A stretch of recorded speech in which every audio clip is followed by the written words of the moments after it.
Hi everybody, welcome to the Messy Cook by Dale. Here we are again. Thank you so much for your support and all your recipe ideas. I really appreciate it. Today we're going to go French, français. And I just want to tell you, I get my inspiration from a lot of cooks.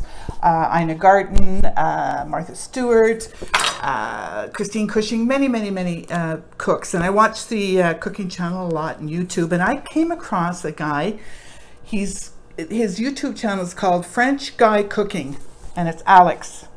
And I bought his cookbook.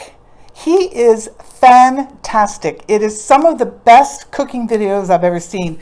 He not only talks about cooking, he also talks about making all kinds of different gadgets for the kitchen. He is an electrical engineer, I believe, and that's his training. But he started this, and now this is his only job, is doing cookbooks and doing a YouTube channel. I'm going to put his link underneath. You must check him out. He's adorable, and he's really inspired me. You know, it's not all about French cooking, but it's all about really having fun cooking. So check this out.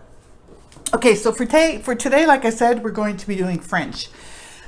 We are making tartine, which is another name for open-faced sandwich. Now in France, they really are big on this. And traditionally, it's very cost-effective, very affordable. You put any kind of toppings you want on it. Traditionally, you have a spread, and then on top of that, you do anything. So basically, peanut butter and jam could be a tartine if it's an open-faced sandwich, but we're going to go a little bit fancier than that. You can go all the way up to caviar and all kinds of really expensive toppings, but we're going to try to make it as simple as possible and very affordable. So the first one we're going to do, and I want to tell you a little bit about tartine and the history of it. Back in the Middle Ages, travelers would come into villages, and the villagers would make them food. Now they had to take what was available, fresh vegetables, maybe some meat, whatever, and they would put it on a stale piece of bread. They would put all the stuff that they wanted the traveler to enjoy, and the traveler would eat the stuff on top, and generally he would take the bread and give it to the beggars, or he'd give it to his horse or whatever. Sometimes he'd eat it, and there's people that believe that was the beginning of disposable plates. So who knows if it goes back then, but it's kind of an interesting story. So way back to the Middle Ages. Okay, so we're going to start with something really simple. Again, this is all about simplicity. The first one is goat cheese and radish with microgreens tartine. So we're going to start. You always start with a crusty loaf of bread. So you slice the bread about 1/2 inch thick. You grill it, or you put it under the broiler, and you make sure it's nice and crusty. You can use any kind of bread, really, but the softer the bread, the longer you have to grill it for, because you don't want it to be too wobbly when you're eating it.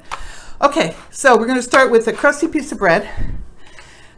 First thing that goes on is goat cheese. So here's some goat cheese here. Goat cheese is a staple in France. They use it everywhere. You can get it just about anywhere. And we're going to put a layer of goat cheese right on top of the bread. And goat cheese is very readily available in Canada too now. So, and you know, if you don't like goat cheese, you can use cream cheese. And again, you know, tartines is really whatever you want to put on top is fine. Anything. Okay, so there's the goat cheese on top. We're going to take some radishes. Now you take whatever radishes happen to be in season.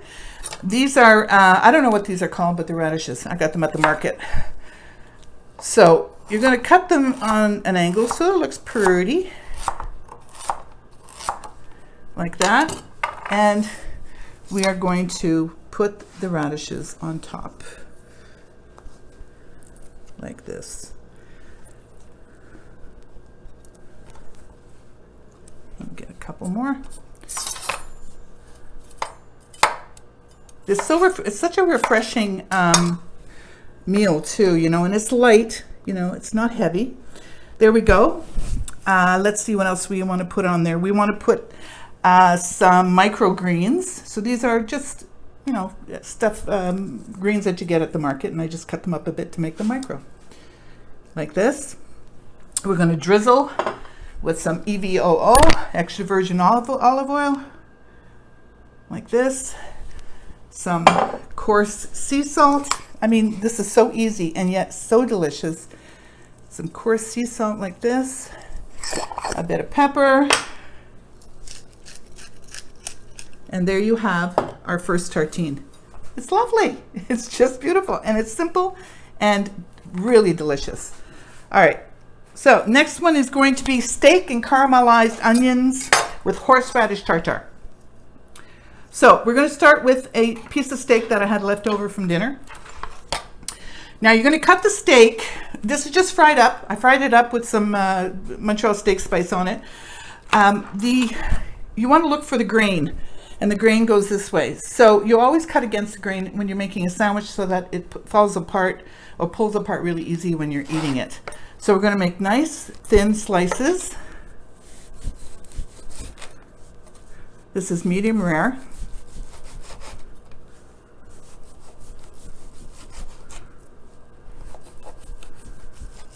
That should do it. Okay, now we're going to make our horseradish sauce.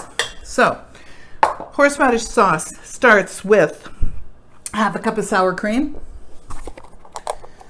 This horseradish sauce can keep in the fridge for a while too, so you don't have to use it all at once.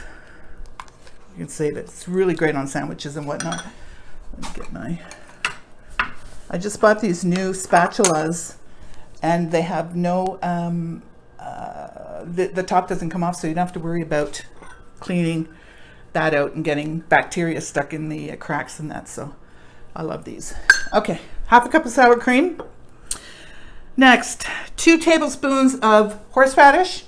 Get it anywhere, and you drain it so there's not any juice in there. Horseradish. 2 tablespoons of mayo. 1 and 2. Oops. 2 tablespoons of mayo. What else we got here? 1 teaspoon of apple cider vinegar. I'm going to eyeball it. 1 teaspoon. Like that. Salt. Salt. Black pepper.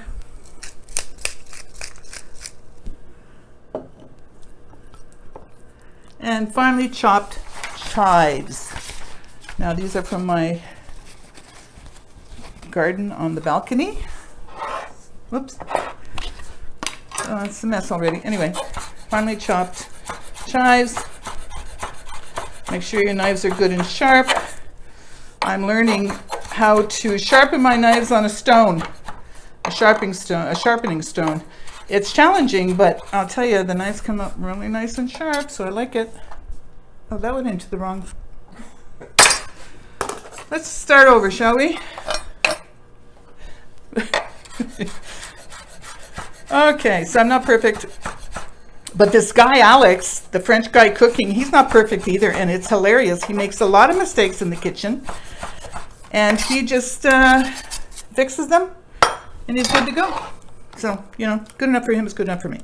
Okay, so there's our horseradish sauce. Give it a taste.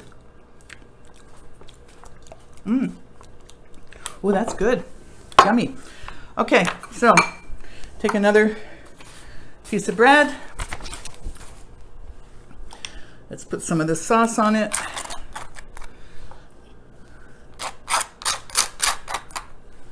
It's not too strong. That's going to be my lunch, by the way. This is your lunch, Dan. Absolutely. Anything with meat in it. Okay. What else do I have to do? I want to make sure I have it. Oh, some caramelized onions. Yes. Now, last night we had hamburgers, or the night before, I can't remember. And I made caramelized onions. And we're going to top it here. I can give you the recipe for how to make those. They make the onions so beautifully sweet, and there's a little bit of balsamic vinegar in it. Lovely. Really good. Okay, so we're going to put the steak on top. I'm going to cut the steak in half, I think. Cut off the ends there. The steak on like this. Maybe one more piece.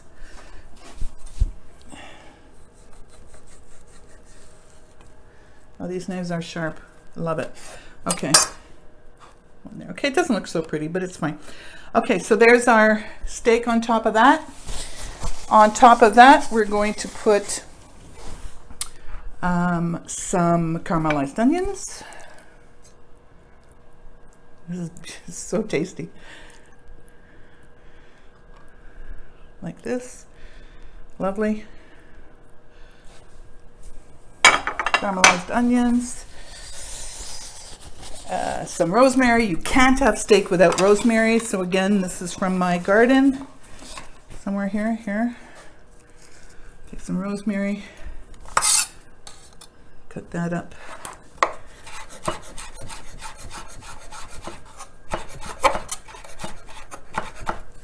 Rosemary on top of that. And baby arugula. Why not? Some arugula on top of that.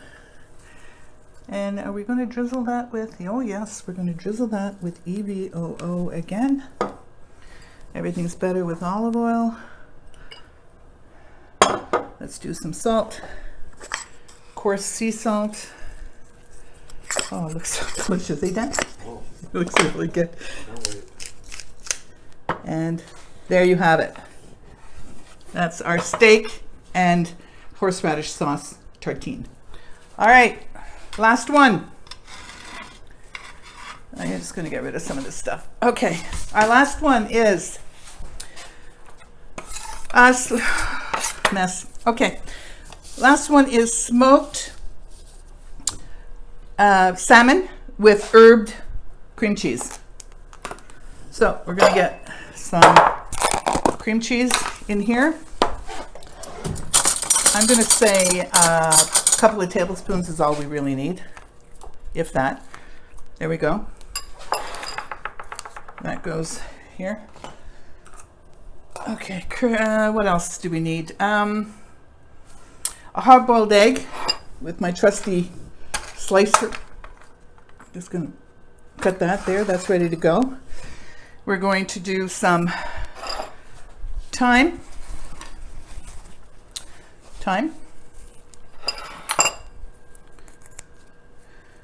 Always nice to have fresh thyme, but you know, you can use the dried stuff too. I mean, it's just what I'm going to do with any of the leftover herbs I have from the garden on the balcony is I'm going to bring them in the fall, and I'm going to chop them up and I'm going to freeze them. I saw Christine Cushion doing that, and I thought, oh, that's a great idea. I've tried drying them before, and it just doesn't. My drying didn't work unless you have a specific dryer or something. So, okay, that with some basil, again from my garden. I'm trying to use whatever herbs I have in my garden, rather than having to go out and buy any. So, when you're making a garden, you have to really realize what kind of herbs you might be using a lot of. And I use a lot of parsley, of course, and thyme and basil, chives, rosemary. So when you don't have a lot of room, you have to be kind of selective, you know. Okay, so we've got in there, we've got thyme. What do we have in there? Thyme, rosemary, everything, right? I want it. Yeah. Okay. And basil. Okay. So we mix that up a bit. I think a bit of salt and pepper might be good too. And the salt. But I'm living up to my name. Look at this. There we have it. Herbed cream cheese. We made a variation of this last time for our, what was it, Dan? What recipe was it that we made the herbed? The tomato soup. What do you call it? It's gazpacho. That's what we made it. We made it on crostini. All right, so what happens here is you put a layer of that, of the herbed cream cheese. I buy my cream cheese, by the way, at Solomon's, and they are a local place here near us. that have fresh salmon. They bring in their cream cheese and make all kinds of flavors. And we buy our salmon and our cream cheese there and our bagels. Love it. So fresh. All right, next we're going to go the salmon. This is from there. We had bagels and cream cheese for breakfast, and we saved some for this. There we have it. Okay, next. Okay. Egg. Oh, we're going to put some scallions. Oh, I'll do that after. Okay. So, let's put the egg on top. I need to do a tutorial. I need to watch a tutorial on how to do boiled eggs, hard-boiled eggs, so I don't get the green on top, but that's fine. Doesn't affect the taste. Okay, next we're going to do capers. This, you can either take it or leave it. You sure you don't want this for breakfast? For lunch now? Maybe all three? Capers. Capers are a taste that you have to acquire. We've acquired it, so we like it. Capers and then some green onion. Goodness gracious. I got it myself a garbage bowl here, courtesy of Rachel Ray. I don't use it. What's the point? Oy, oy, oy. Anyway, okay, so you're going to cut this on an angle so it looks pretty. Right down to the green. And you sprinkle that on top. And do we sprinkle with EVO? No. Okay. And there you have a beautiful tartine. So I'm going to take this stuff, put it aside, try to clean up so I can get a nice picture of our tartine. So again, you can be as creative as possible, and I really encourage you to. In fact, try new things, new tastes. And what a lovely, if you're having company coming over, wouldn't this be lovely to serve? They can even make their own, You have all the toppings, and let people make their own. I'm going to take a picture of this before we munch into it, so it looks nice. Oh, okay, real quick picture. Beautiful. Okay, so there you have it. What do I do first? You're supposed to just pick it up and eat it, so it doesn't. So this is the goat cheese, radish, and micro greens. Now you can, if you don't like radish or you find it too strong, you can always pickle the radish. You can look the recipes on the internet. You can do that too, so it takes out the harshness. Okay.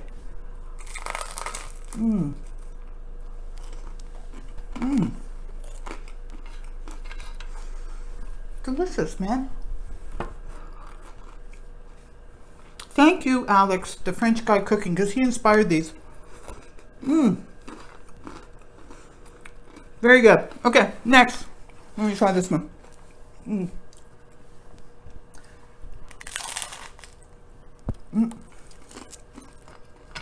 Oh, salt and pepper. Forgot. Delicious. Delicious. And a little bite of steak because this is dense.